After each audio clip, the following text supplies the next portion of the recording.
It's Animal Encounter Day here at Seaworld. It's a special Animal Encounter weekend. Oh, Miss Lily, be careful. Go up and go through the...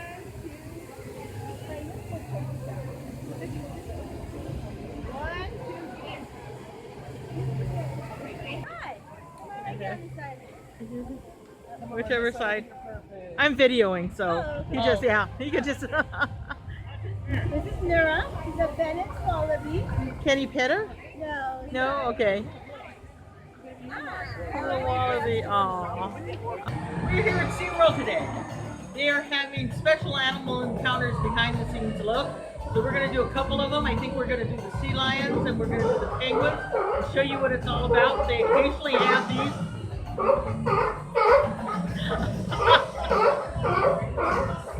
The sea lions want to be the star of the show.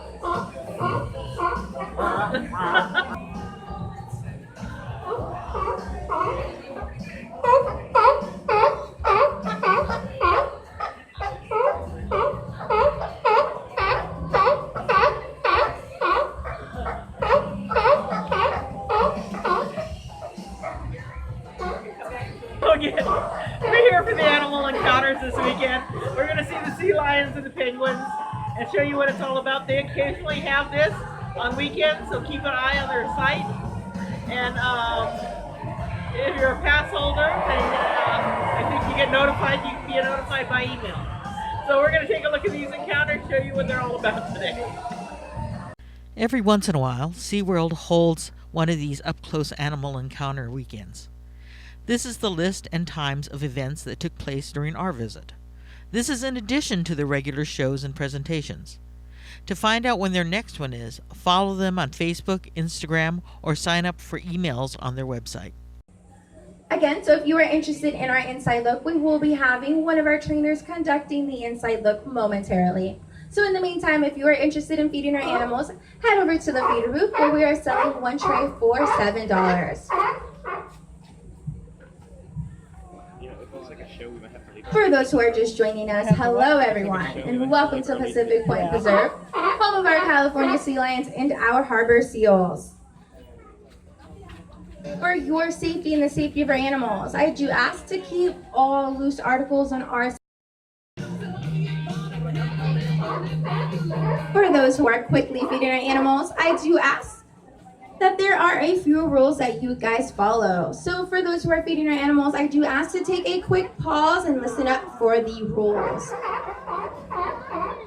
For those who are feeding our animals, I do ask to hold the whole fish over the ledge for no more than 4 seconds. Anytime after that is a form of teasing. I also ask to only feed the animals in the water. The ones in the water are indicating that they are hungry and are interested in eating. So I do ask to only feed the animals in the water.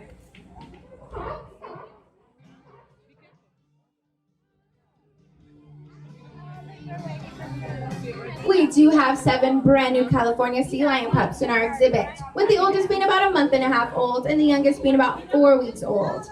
I do ask not to directly throw any fish to our pups, for they are still in the process of nursing and will be nursing for 6 to 12 months. So I do ask not to throw any fish directly to them, for they cannot eat it just yet. And already and is interested in our Inside Look, we do have an ambassador in a green shirt underneath the red umbrella giving out stamps. Once you have reached all the stamps that are required, you will be getting our really cool pin. Hey, you guys are all here for Inside Look, which is pretty exciting. Welcome, my name is Christy. I'm one of the trainers here at Sea Lion Stadium.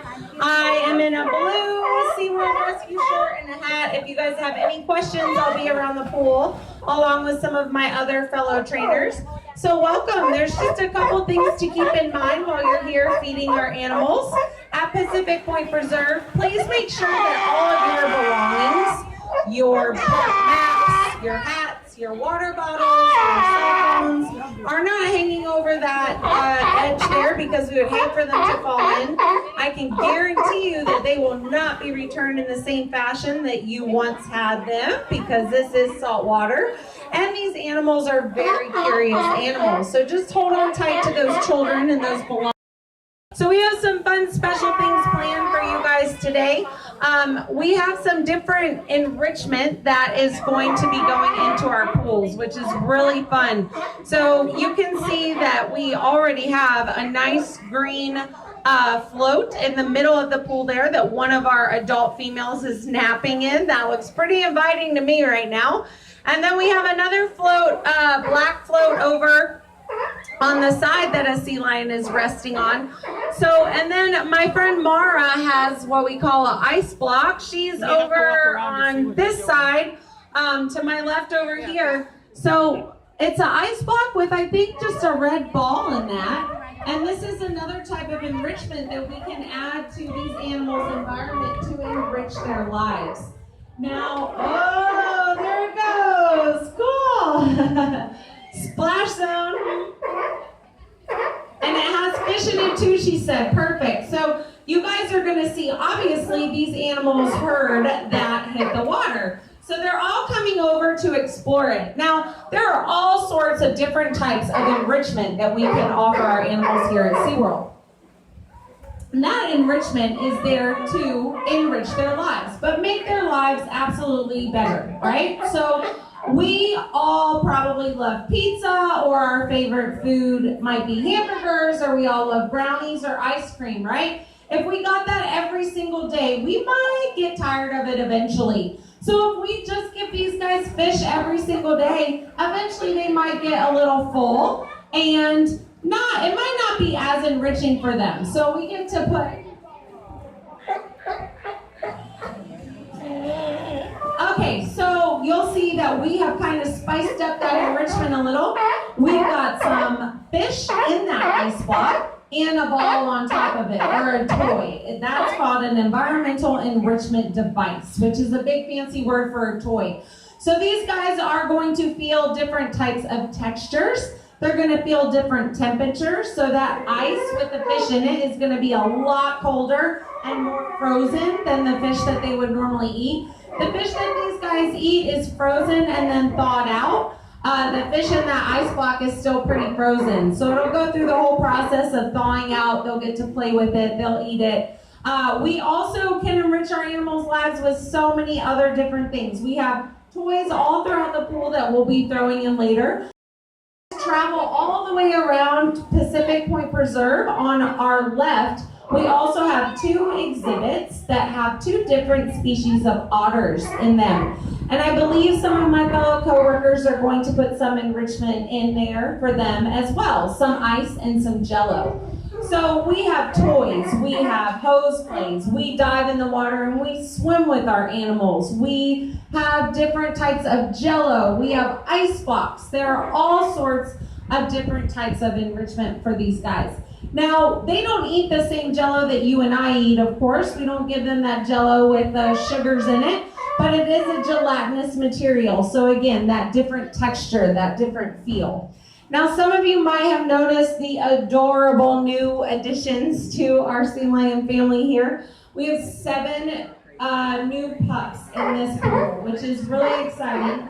Some of them are napping, resting with mom. Now, these guys were all born this summer. Our first one was born in June 19th, and the last one was born on July the 20th.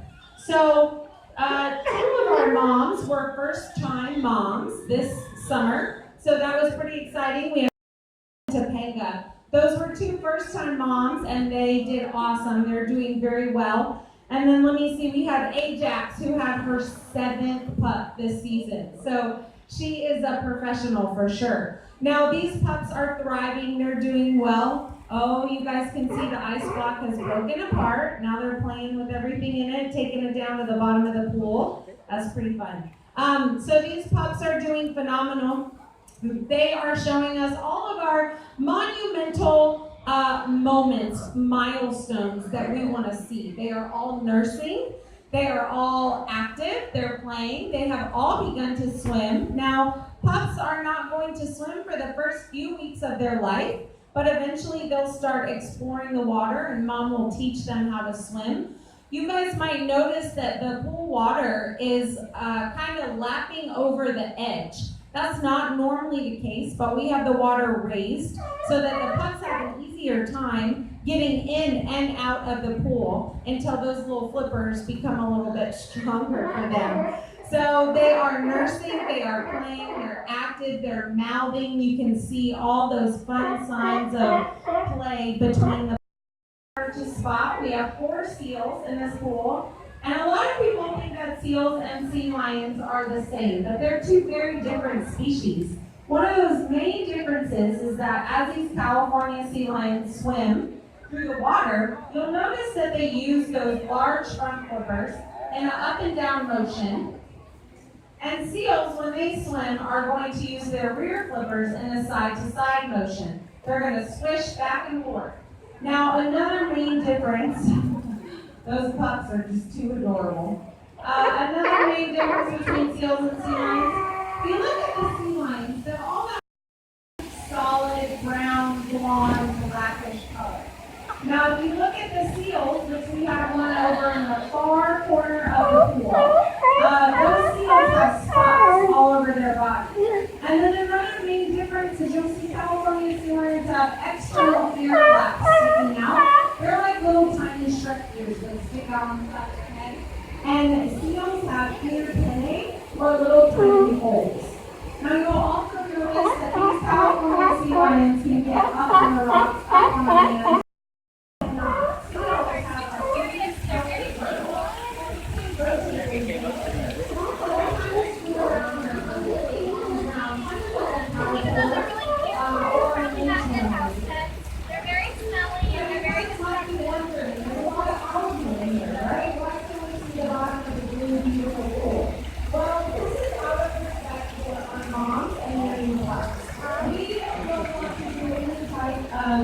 Shifting or moving or asking the animals to leave or divers to come in and leave or anything like that, because we want to make sure that the moms and the pups are bonding and being very well together. So we're not ready to disturb them at all until they get a little bit older, and then we'll work on maybe having babies in the mom shift out the exhibit so we can get back into the baby. And that is why all of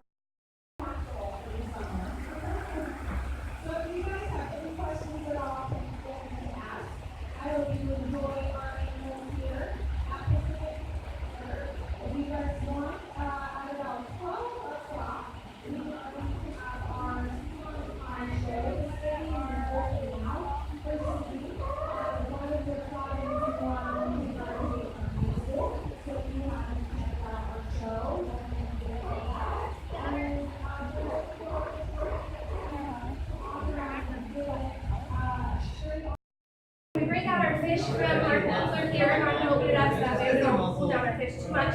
But we put it in buckets. We figure out how much is going to go in each exhibit based on our vets and our senior figures calculations of how much food they should be eating. So the vets figure out exactly what their diet should be, and then we prep it. So here this pool right here. So if you guys want to look at that video, I'm actually not sure so that we can actually monitor the hatching process. So what you're going to see is sometimes the chicks will get they have a little trouble hatching. So as we monitor them, we can actually step in and help them hatch if we need to. Once they hatch out, they move to one of our brooder boxes. We can actually control the temperature in here. Believe it or not, penguin chicks have to be kept around 90 degrees when they first hatch. Quite a difference from 38 degrees in the habitat.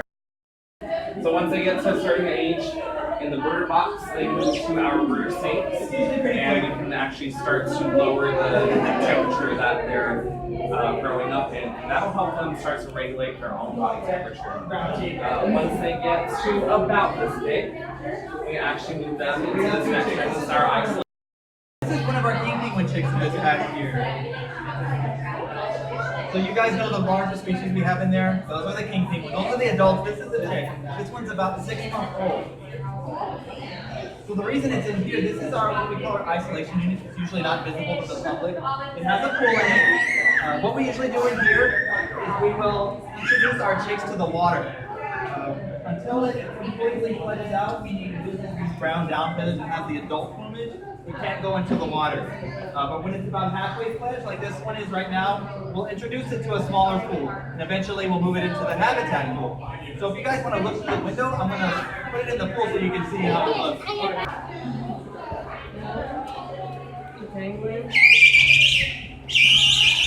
Pretty loud.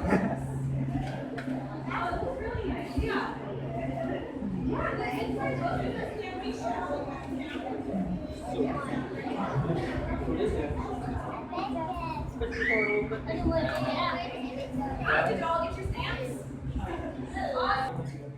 So when they're about this age, you'll notice that These are all of our penguin toys. And we've even got some snow. Hi, how are you? Welcome. These would be penguin toys. This is what a baby would be on. They build their nest out of rocks. And then the rocks would be right over the snow. You feel this? Go look at the penguins. You should have put me on backwards. But it's okay.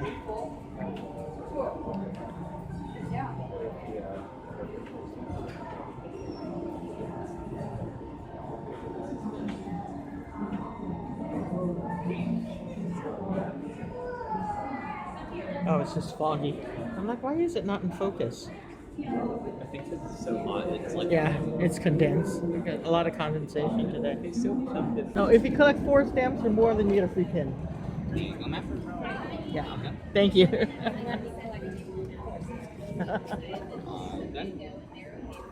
Thank you. Okay, so we're the Animal Ambassador Animal Encounters.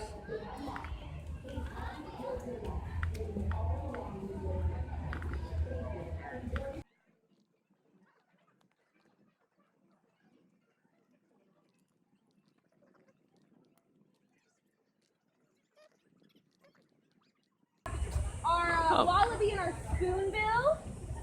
Hi, y'all. Hi there. Welcome. Okay. This is Susie, our cockatoo. These are all of our ambassadors. Yeah, this is Susie. Okay, there's So Susie. Susie is a umbrella cockatoo.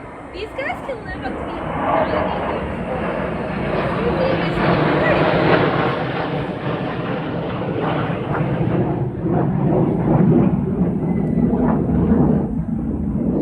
These guys, let me see, they come from like New Zealand. there's a bird, and back there in the it's in the hide in the back. I can see it from here.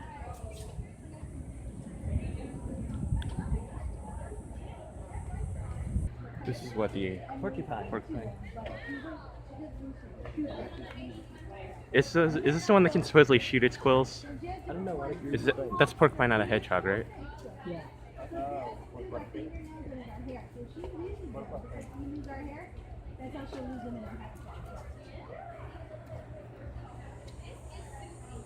Hi guys, welcome.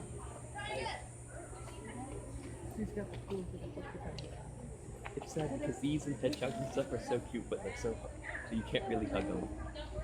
You can also, if you don't want to wait the line, you can also come up this way. It does one loop. It all does one loop. So you have an option. Oh, look. Nobody. Well, we don't have an option. I was like, why is she looking around? I'm like, no, yeah, sorry. It's so cute. There's a possum. It's like eating little eyes. Oh, you're going up there for There we go. And little eyes. And a tail. The tail is the grossest part. It like curls up. The tail's the gross part. There's another possum.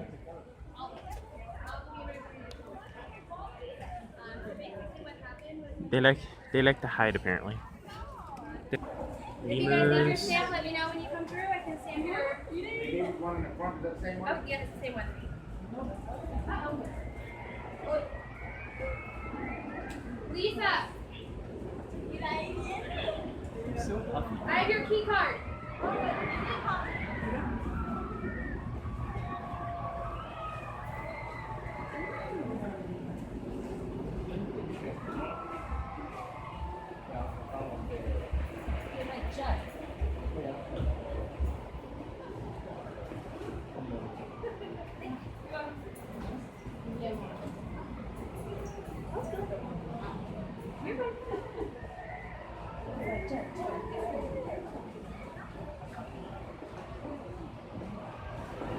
Alright, does anybody have any questions about our black and white rock lemurs? Anything anyone wants to know? So these guys are critically endangered. They are indigenous to only Madagascar. So all of the lemurs you're going to find only on the island of Madagascar. It's a small island off of the mainland of Africa. These guys are critically endangered. Unfortunately, they are facing a lot of habitat loss due to deforestation through the paper products, as well as palm oil products. So palm oil is something that's in a lot of our beauty products, it's in a lot of our foods, and a lot of these smaller countries are actually being enticed to cut down their natural plants, put in these palm trees that create the palm oil because it's a really lucrative product. So they get a lot. So they're tearing down a lot of their natural forests to be able to build these harvests of palm. And unfortunately, that's what's happening to a lot of these guys here in Madagascar. So they are critically endangered. It's great that we have the Taka and Butana here to kind of use as ambassadors to kind of tell people about some of the things that they're having to face in their environment. Can really help out them in their natural environment is there's an app called the Cheyenne Mountain Zoo app, and you can actually scan everything you buy at the grocery store and it'll give you a rating of whether it's good or bad palm oil. So good meaning that it comes from a sustainable source, an area where they didn't tear down any natural habitat to build those palms, or an area that is facing a lot of habitat loss and a lot of animals are suffering. So it'll kind of give you a rating. So the Cheyenne Mountain Zoo app. Cheyenne Mountain Zoo. Her body's way of pulling it down is doing that. And if you look at her feet are probably red. And what happens is that the blood is actually going to the skin and releasing the heat. Now, what we have to be careful of saying is we're hot. If we're hot, it doesn't necessarily mean she's the same as we are, because that's actually her body's naturally split like that. And this is a natural species here, so her body is able to handle this.